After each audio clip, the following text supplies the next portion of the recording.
Cik tas apmēram rasta? Kā kuram 30 saka? Nē, nu kopskaits cilvēki. Jā, 30 varētu būt šobrīd. Labi, ok. Nu, ja te sākšu, un droši vien tad beigās varam vēl kaut ko pārunāt. Tātad, nu, par mēnesi ietekmi. Es izvēlējos šo tēmu apskatīt no diviem skatu punktiem, no divu zinātnieku kopienām. Viena proti ir psiholoģijas zinātnieki un profesori, kādas ir viņu versijas un pētījumi, un otra ir dzīvnieku uzvedības zinātnieki. Es pati Dānijā esmu bijusi uz pusgadu Erasmus apmaiņā un tur studēju dzīvnieku uzvedību. Tad man ļoti interesēja šis aspekts un bija arī kaut kāda literatūra, ko palasīties. Varbūt sākšu ar psiholoģiju, tādu man mazliet svešāku, bet interesanti pieņēmumi, pēc tam pāriešu jau man darba tēmai tuvākiem, tieši par dzīvnieku uzvedības pētījumiem. Jūs dzirdat labi, ja? Jā. Nu, tātad no Arizonas un Memorijas universitātes profesoriem viņiem uztaisīja apskatu rakstu un tur bija šādi secinājumi. Tātad, nu, mēs jau gadsimtiem ilgi lietojam to frāzi, ka šodien laikam pilnmēnesi, ka kaut kas notiek, kaut kāda negadījuma, kaut kādas dīvainas uzvedības, un nu, tas jau droši vien tāpēc, ka ir pilnmēnesis. Un arī šodien vairums cilvēku uzskata, ka pilns mēnesis ietekmē dīvainu uzvedību, pašnāvības, autonegadījumus, kautiņus profesionālā hokeja spēlēs, suņagresiju un tā tālāk. Es ceru, ka netraucēs, ik pa laikam parādīsies, kas man ienāca Skype'ā, bet tam nepievēršiet uzmanību. Aizvērš to noņem. Tātad atgriežoties pie pilna mēnesis ietekmes. Tātad pētījumi ir dažādi, arī eksperimenti atšķirās, bet galu galā cilvēki tam vispār pievērš lielu uzmanību un rēķinās ar to, pat varētu teikt. Tāpēc, veicot tādu tā kā nelielu analīzi no manas puses un skatoties vēl arī no šiem diviem Amerikas profesoriem, tad mēs secinām, ka zinātniskie pētījumi varētu būt vien krietni vairāk un plašāki. Kā piemēram, šeit ir viens pētījums, viņš ir diezgan respektablā žurnālā, American Journal of Obstetrics and Gynecology, tātad publicēta Science Direct datu bāzē. Un tur ir tieši par dzimstības līmeni, ko ietekmē tieši mēnesis cikli un noteikti atmosfēras apstākļi. Tātad viņi pētīja, kāda ir dzimstība no 1995. līdz 2000. gadam, un vai bija lielāka vai mazāka dzimstība kādā no mēnesis cikliem. Attiecīgi, vai kādā mēnesis ciklā dzima vairāk bērnu, mazāk bērnu, kādas bija varbūt viņas veselīgi problēmas, ietekmes un tā, bet gala rezultāti bija tādi, ka nebija tiešas korelācijas ar mēnesis cikliem. Tā ka šis raksts parādīja to, ka šis pieņēmums vismaz šajā grupā un šajos apsvērumos tātad neietekmē nekādīgi un statistiski nav ticams. Bet atgriežoties pie tiem psihologiem, jau vēsturiski Aristoteles un Plīnijs vecākais centās skaidrot mēnesis gravitācijas ietekmi ar to, ka mūsu smadzenēs ir šķidrums, un droši vien līdz ar to mēnesis gravitācija ietekmē smadzenes. Un sakojot šiem diviem grieķu filozofiem un romiešu vēsturniekam, arī mūsdienu autori, daži psihologi, viņi pieņem to, ka varētu būt, ka cilvēku uzvedību ietekmē tas, mēnesis ciklu un gravitāciju, un viens no skaidrojumiem varētu būt tas, ka mums ir ķermenī tik daudz ūdens. Bet ir vismaz 3 iemesli, kāpēc šis apgalvojums varētu nebūt patiesi. Pirmais, gravitācijas efekts uz mēnesi ir pārāk niecīgi, lai radītu nopietnus traucējumus smadzeņu aktivitātē, nemaz nerunājot par kopēju uzvedību. Bija tāds jauks piemērs vienā rakstā, ka astronoms George Abels no Kalifornijas universitātes izteicās, otrs, kurš nolaidies uz mūsu rokas, iedarbojas ar spēcīgāku gravitācijas spēku uz mums nekā mēnesis. Tad otrs piemērs ir gravitācijas spēks ietekmē tikai atvērts ūdens tilpnes, piemēram, okeānus un ezerus upes, bet šūnās ieslēgto ūdeni, kā arī, piemēram, cilvēku smadzenēs esošo. Arī trešais mēnesis gravitācijas ietekme ir tikpat spēcīga jauna mēnesis laikā, kad tas mums ir mazāk redzams vai neredzams, tāpat kā tas ir pilna mēnesis laikā. Līdz ar to tā gravitācija īsti nemainās, bet ietekme mums šķiet, ka tāda ir vairāk. Patiesībā nemaz tā nav. Cik daudz no tā visa tiešām ietekmē mēnesis cikli un cik mēs vienkārši novaļam uz mēnesi. Viens veids, kā šo jautājumu mēģināt atbildēt, ir palūkoties uz statistiku, kas man arī kā bioloģijas tādam jaunam pētniekam liekas tāds piemērotākais veids, kā, protams, jāpierāda visi ir ar eksperimentiem, ka nevar gluži balstīties uz pieņēmumiem vai tādiem saviem skaidrojumiem. Un tad 2007. Gadā dažas policijas nodaļas Lielbritānijā palielināja darbinieku skaitu pilnmēnesis naktīs, lai tādējādi labāk apkarotu noziedzību.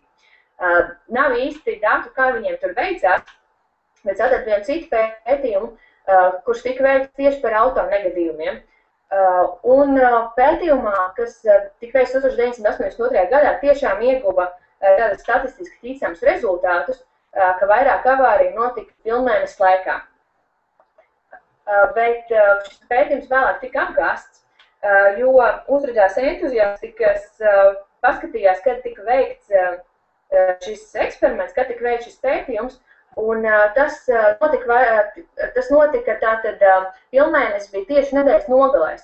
Un 1982. Gadā tieši nedēļas nogalēs cilvēki vairāk izmantoja automašīnu.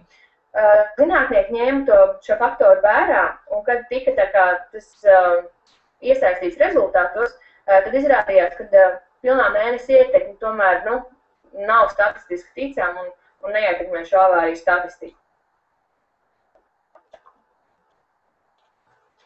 Lūk, tomēr, ja statistika vairākos pētījumos ir nešaubīga un tātad diezgan bieži tiek apgāsta, tad kāpēc situāciju negatīvumu skaidrošanai ar pilnu mēnesi ietekmi tiek izplatīta visā pasaulē un kāpēc to tik bieži lieto? Lūk, ir vairāk iespējami iemesli. Tāds viens pus par jokam, bet arī diezgan nopietns ir tas, ka televīzija, teiksim, filmas parasti, ja tiek rādītas pilns mēnesis, tad noteikti pēc tam sekos kāds šaušalīgs kadrs vai avārija. Tas ir jau tā kā poētiski jau uzbūrs no grāmatām un tālāk uz filmām, un principā ar to cilvēks saskarās, skatoties ir kādu darbu. Tā parasti notiek, kad ir tas pilnais mēnesis.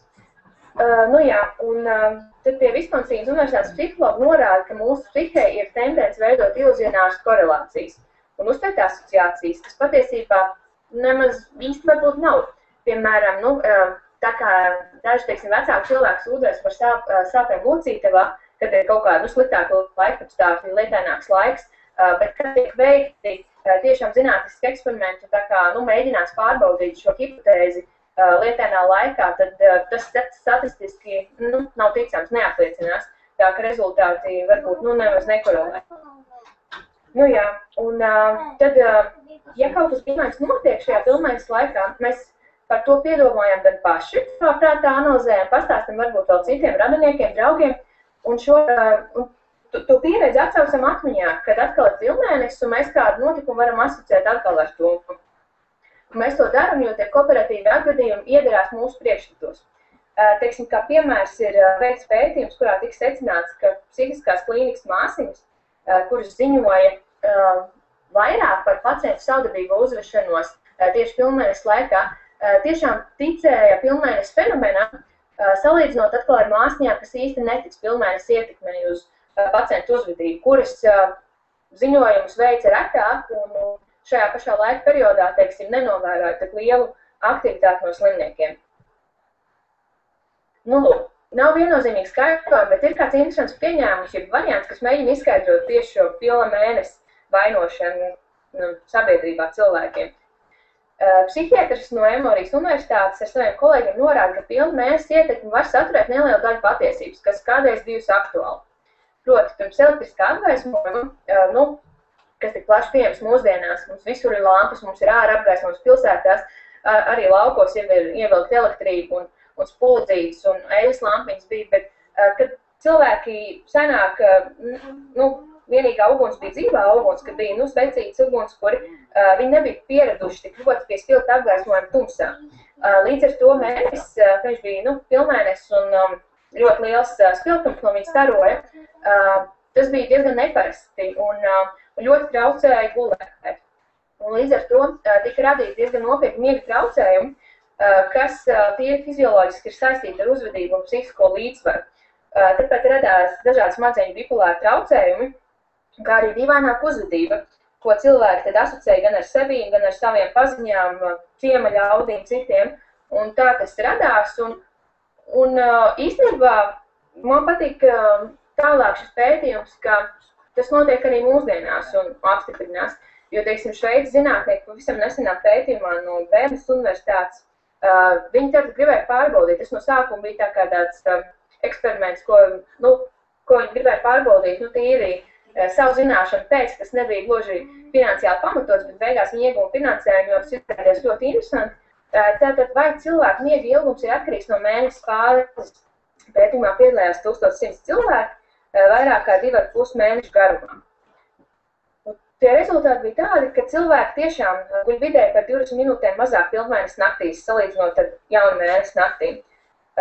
Tas ir vidējais rezultāts no visiem cilvēkiem. Dažs varbūt zaudēja vairāk to miegu, dažs mazāk. Tas ir atkarīgs no kādas fizioloģiskās uzbūves un psiholoģiskās stāvokļa, un kā mums ir ģenētiski jau tas determinēts arī. Bet vidēji tomēr tas piltā gaisma un vai tomēr tas ir tās mēneša fāzes, nav vēl gluži pierādīts, kaut kas traucē. Līdz ar to tā varētu būt tā ietekme. Bet tieši atgriežoties par dzīvnieku uzvedības pētījumiem, poļu zinātnieks Zimecki 2006. gadā viņš apkopoja diezgan pamatīgu pētījumu, eksperimentālu rakstu krājumu, analizēja citu pētnieku darbu, tātad par ietekmi uz cilvēku un dzīvnieku uzvedību. Un īsumā varētu teikt, ka viņam bija tāds secinājums, ka tomēr vairums neapstiprina korelācijas starp mēneša ciklu un cilvēku reproduktivitāti, kā arī slimnīcu apmeklējumiem un negadījumu skaitu. Un pētījumi ar dzīvniekiem norāda, ka mēneša cikliem varētu būt saistība ar hormonālajām izmaiņām. Zivīm mēneša ciklu ietekmēja gan vairošanos, hormonu melatonīnu izušanu pilnmēneša dienās. Hormons melatonīns viņš principā ir ļoti svarīgs hormons, kas ietekmē visu ciklu, gan dienas gaismas, tumsas, vasaras, tā kā sapratni un izjušanu gan dzīvniekiem, gan cilvēkiem. Viņš ir atbildīgs arī par citām funkcijām, bet tas ļoti būtisks hormons, un tieši uz tiem mēneša cikliem viņš ir atbildīgs šajā tādā nozarē. Bet ko varēja kopumā secināt no šī raksta, ka dzīvniekus principā ietekmē mēneša gaisa, mēneša cikli, bet mazāk gravitācija, vai arī tas nav pierādīts statistiski ticamiem rezultātiem. Jā, un tad tāds interesants piemērs bija ar putniem sula granti, kas mīt Ekvadoras reģionā. Tad tika veikts plašs pētījums, un arī tas pats hormons melatonīns tika novērota viņa variācijas diennakts līmenī. Tātad viņš mainījās attiecīgi no diennakts, un bija arī ļoti atkarīgs no gaismas intensitātes, kas savstarpēji ir atkarīgi no pilnmēneša. Un tie rezultāti līdz ar to statistiski apstiprināja, ka tiešām ietekme ir. Un līdzīgs eksperiments arī par šo melatonīnu hormonu tika veikti arī vāverēm un žurkām, un tur bija tādi paši rezultāti, ka ir šī ietekme. Savukārt pētnieki Zviedrijā no Lundas universitātes veic pētījumu par Āfrikas mēslu vabolēm, un tiks secināts, ka šīs mēslu vaboles viņas orientējās pēc mēneša gaismas. Ja spīd mēnesis, viņas spēja noiet taisnu līniju un spēj savus mēslu bumbiņus savelt pa ļoti taisnu līniju, kas savukārt nenotiek tad, kad mēnesis spoži neapspīd tums, tad tas celiņš ir daudz līkumaināks, un viņiem tas laiks arī sanāk diezgan ilgāks. Tā ka viņi principā paļaujās uz šo mēneša gaismu un pēc tās orientējās, navigē. Bet vēl tāds interesants secinājums, ka tiešām mēneša gaismai ir ietekme uz brīvībā dzīvojošiem organismiem, uz to fizioloģiskiem aspektiem, jo laboratorijā esošiem dzīvniekiem šī ietekme nav novērota, kaut gan tie, kas varbūt ir, kuriem agrāk ir dzīvojuši sugas pēcteči brīvībā, vai viņi paši ir bijuši, un pēc tam ir saķēri, ka viņiem tomēr vēl parādās tātad kaut kādas paliekas no šīs ietekmes, ka viņi ir tomēr dzīvojuši līdz ar tām mēneša fāzēm, un viņiem ir varbūt bijusi šī ietekme no viņiem, nu, tā kā mēnesis ietekmē viņus, un viņus savukārt ietekmē šo viļņu plūsma, tad var novērot šos efektus no tādiem dzīvniekiem. Bet tie, kas ir jau kuro pauzi laboratorijā, tad viņiem, nu, atkal tas ģenētiski jau sāk izzust. Kaut kā tas, protams, ir ļoti ilgs process. Bet, nu, cik nu tas ir pierādīts, bet, nu, tāda hipotēze pastāv. Jā, un, nu, 15 minūtes diezgan mazs laiks, es mēģināju salikt kaut ko tādu minimālu, bet galā pati beigās varētu teikt, ka tomēr diezgan neskaidra tā aina rādās, jo ir salīdzinoši maz pētījumu par mēnesi ietekmi uz dzīvnieku un cilvēku uzvedību, it īpaši salīdzinot ar to, kā ir saules ietekme, kā ir gadskārtu cikls, sezonālās cikls. Tie ir ļoti daudz pētīti un ļoti daudz interesanti rezultāti par to ir iegūti. Bet tieši par mēnesi ietekmi salīdzinoši tiem ir maz pētījumu. Un kā gribētu pievienoties Princetonas universitātes ekologam, jā, viņš norāda, ka, protams, lēnām sāk vairoties šie eksperimenti, bet noteikti pārāk lēni, jo iespējams, ka mēnesi ietekmes pilnīgāk izpēte varētu būt mums nozīmīga, un tā varētu būt arī lielāka nekā mēs šobrīd zinām. Nu, jā, tas man viss. Paldies! Jautājums arī pieņems? Protams. Mēs uzslēdzamies uz video? Jā, ja tu gribi. Ok. Ir kādam jautājumi?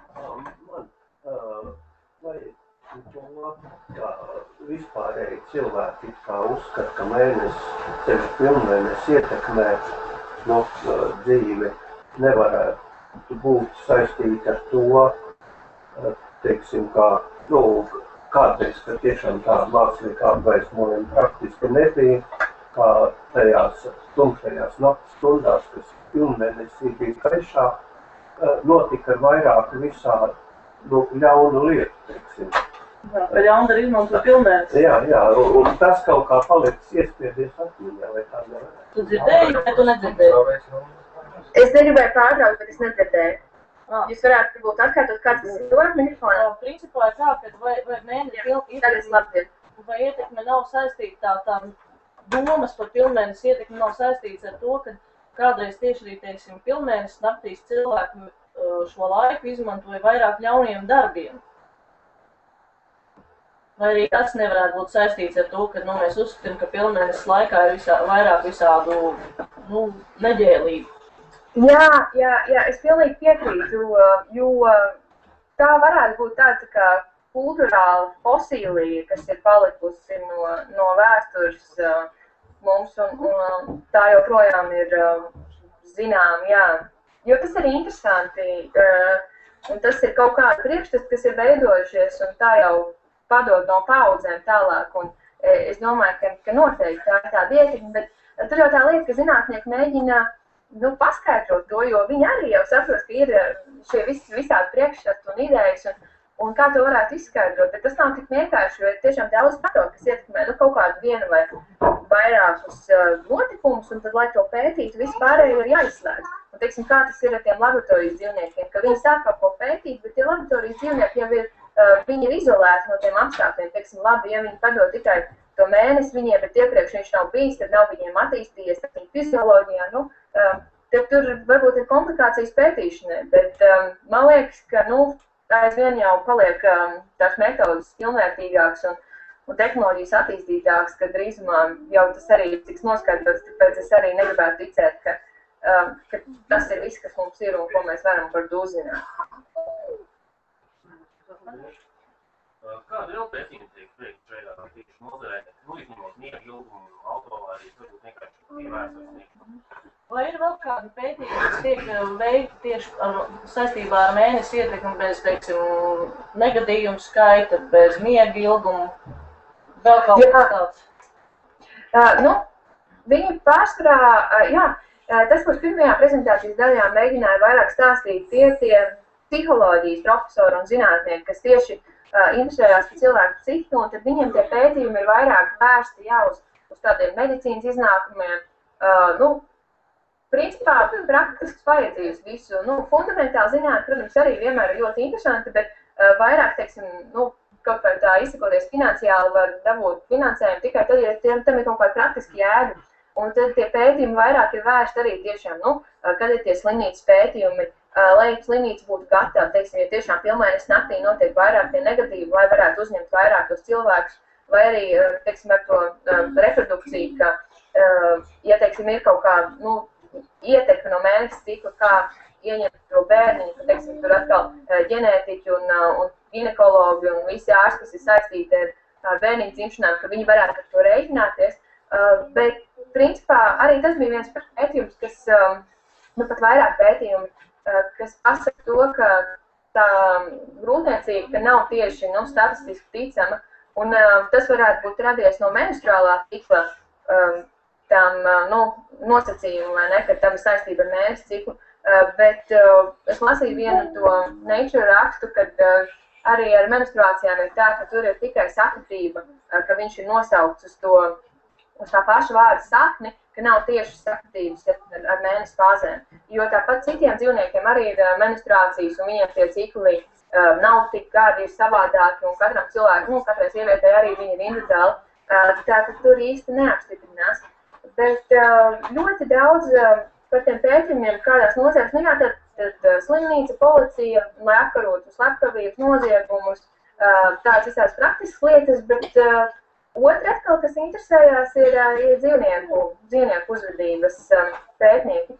Un kāpēc ir tik daudz dzīvnieku, tieši mazāko zīdītāju, kukaiņu, reptīļu pētījumi ir mazāk cilvēku, jo cilvēks ļoti kompakts būtni un ir vieglāk pētīt dažādas tādas ietekmes uz dzīvniekiem, uz mazākiem dzīvniekiem, vai tie ir zīdītāji, vai tie ir kukaiņi, sākot ar kukaiņiem, kuriem ir pavisam vienkārši tā nervu sistēma, tad ir vieglāk uz viņiem izmantot šīs ietekmes un veidot kaut kādas secinājumus, kurus pēc tam var balstīt tālāk uz augstākiem dzīvniekiem. Es varu papildināt, es esmu runājis ar krimināla policijas ekspertiem, kas ir atzinuši, ka pilnmēnesis laikā notiek būtiski brutālāk noziegumi.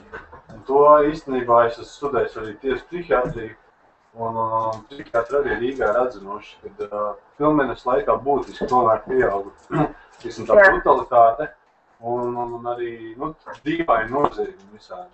Arī pašnāvības, protams. Bet vai jums neliekās, ka tas varētu būt, kā jau bija tas viens no tādiem priekšlikumiem, ka cilvēki neizguļās, ka viņiem tas traucē gulēt, tas rada psiholoģisku noslieci arī, un dažiem cilvēkiem vairāk nekā citiem, un plus tas vēl ir veidojies kā priekšstats, un līdz ar to citi cilvēki jau tā kā to rēķinās, un viņiem ir tas tā kā, pašiem prātā tā kā tiek iedēstīts, un viņi varbūt netiek ietekmējās no tās gaismas, kā jau no tā priekšstata paši kā sevis, tāpēc arī uztraucās un baidās. Un, man šķiet, ka tas ir kaut ar diviem galiem. No vienas puses, jā, ka tiešām tā mazā izgulēšanās, un es pati esmu auto vadījusi, un man liekas, ka tiešām varētu būt tā ietekme, un tu vēl tam tici, un tā, bet es skatījos uz tieši pētījumiem, jo man interesēja, vai tas ir pierādīts pētījumos. Un, es nepieminēju prezentācijā, bet Vācijā ir veikts diezgan apjomīgs pētījums, sākot no 98. gada līdz 2003. gadam. Zinātnieki ir pārbaudījuši pilnīgi visus negadījumus, slepkavības, pašnāvības, dīvainus negadījumus, dīvainas lietas, mēģinājuši pārbaudīt tieši uz šo mēnesi ciklu analīzi, un tas nav apstiprinājies. Un viņi norāda, viņi ir apkopojuši diezgan lielu to datu kopu, un viņi norāda, ka tiem pētījumiem, kuriem tas ir apstiprinājies, ka viņi ir apskatījuši vai nu pārāk maz kopu, vai arī nav ņēmuši to, ka vērā, kā jau bija iepriekšējā minēts par tām avārijām, ka tieši nedēļas nogalēs iekrīt pilnmēnesis un arī tās avārijas notiek. Tāpat arī var iekrist nedēļas nogalēs noziegumi, zādzības, tādas lietas, kad cilvēki vairāk atpūšās un ir kaut kādās sabiedriskās vietās. Es atcinēju? Dārnieku kalendāros ticēt vai neticēt? Jā, vai dārnieku kalendāriem ir jātic? Kad stādīt, kad... Nē, es saku, tas ir baigi interesanti, jo par to cilvēku psiholoģisko ietekmi, tas tiešām vēl nav pierādīts, un tur, man liekas, nevajag tik ļoti pajauties, bet no otras puses, jā, kas ir dārznieka kalendārs, kas ir jau vēsturiski tradicionāli no mūsu sentālu metodēm novērots lietas, manuprāt, tur gan ir kaut kādas jēga apakšā, jo cilvēki jau kādreiz tā kā mācījās pēc šiem cikliem novērtēt, un varbūt tam tiešām ir tā ietekme no mēnesi gaismas, jo, cik es saprotu, no visiem pētījumiem, tad gravitācijai mazāk ietekme nav tik izpētīts, bet tieši gaismai mēnesi cikliem ir ietekme gan uz mums, gan uz to hormonu melatonīnu, gan uz tiem pārējiem cilvēkiem, tā ka principā un uz augiem, tā ka ietekme jau ir, bet vienkārši, man visvairāk tā kā, liekas, vislielākais mīstis tieši tas pilnmēnesis, tas tavārijas un tas tā varbūt diezgan pārspīlēt. Un tad ir interesanti skatīties, kā citi mēģina to skaidrot, kāpēc tas varētu būt tikai mīts un ka tiešām tā kā pētījumi to apgāž. Kaut gan no otras puses, vai ne, mēs redzam, ka atkal tie citi pētījumi parāda, ka kaut kāds tomēr ietekmi ir un nav gluži tā, ka mēnesis mūs neietekmē. Jā. Tā ka, grūti te spekulēt, jo pētījumi ir pārāk maz un tas nav mans ikdienas darbs, es arī tikai, principā, uz šo nedēļu iegarim iekšā šajā analīzē, bet, es gribētu teikt, jā, ka varbūt nevajadzētu visām klāt ticēt, bet kaut kāda noteikti ir, un ja pēc prestižās Princetonas universitātes zinātnieki apgalvo, ka tā nozīme ir lielāka nekā mēs iedomājamies, un tie dzīvnieku uzvedības pētnieki, es pat labi zinu, cik viņi nopietni veic tos eksperimentus, un ka tie tiešām ir statistiski ticami, tad, varbūt vienkārši ir vēlams palielināt tos apjomus un veikt vairāk tos pētījumus un galu galā nonākt pie kaut kādas, tiešām taisnības visiem, jā. Cik es sapratu, Grūti. Tiek vairāk pie pētījumu par mazāko dzīvnieku uzvedību mēnesi ietekmē. Kāds tieši faktorus apskata šajos pētījumos? Smadzeņu darbību vai kas tika tie faktori, ko apskata šādos pētījumos? Vai atkārtot kāds pie mikrofona? Panāc, varbūt tev tuvāk, un būs grūti gar izsākt. Ko tieši pēt tajos pētījumos par mazo dzīvnieku uzvedību? Ko tieši tajos pētījumos saistībā ar mazo dzīvnieku uzvedību? Jā, tātad pēt to viņu hormonu līmeni, pēt viņu nervu sistēmas darbību, kuru atkal savukārt ietekmē tas hormonu līmenis, jo, vairāk, protams, jāorientējās tieši to gaismas ciklu analīzi un ir hormoni, kas ietekmē to, kā mēs uztveram to gaismu, tieši mēnesis gaismas ciklu ir vairāk pētīt nekā tā gravitācija, jo, principā es varētu teikt, ka tāds kopējais iespējas, jā, ka vairāk orientējās uz mēnesis cikliem. Un līdz ar to tie ir dažādi, tie visi receptori, kas ir uz gaismu, uz jušanu, tad mēs analizējam, nervu sistēmas darbību, liekot tātad sensorus un skatoties, kā darbojās tātad tā kā fizioloģiski nervu sistēma tajā mēnesi ietekmē, mēnesi ciklu ietekmē kaut kādā noteiktā laika periodā. Un salīdzinām visus ar kontrolu grupu, kuram tur atkal nav nekas tāds, nav tie faktori uzspiesti tādi, nav tā mēnesi ietekme, mēnesi ciklu ietekme un tā veido to statistiku. Un tad tos sajūtas kopā atkal ar molekulāriem eksperimentiem, kuri ir par šiem hormoniem, kā viņi strādā, uz ko viņi norāda un kāpēc viņi ir, kuram nepieciešami un kad viņi izpaužās. Un tad tos sajūtas kopā atkal var uzzināt to fundamentālo jēgu, kāpēc tas varētu tā sanākt. Jā. Jā, tā bija jautājumi. Jautājumi nav. Paldies. Es domāju, zāle arī var pateikt paldies.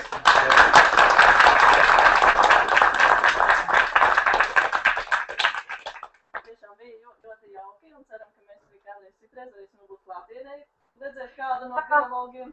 Noteikti, labprāt. Jā. Paldies vēlreiz. Jā, un uz redzēšanos.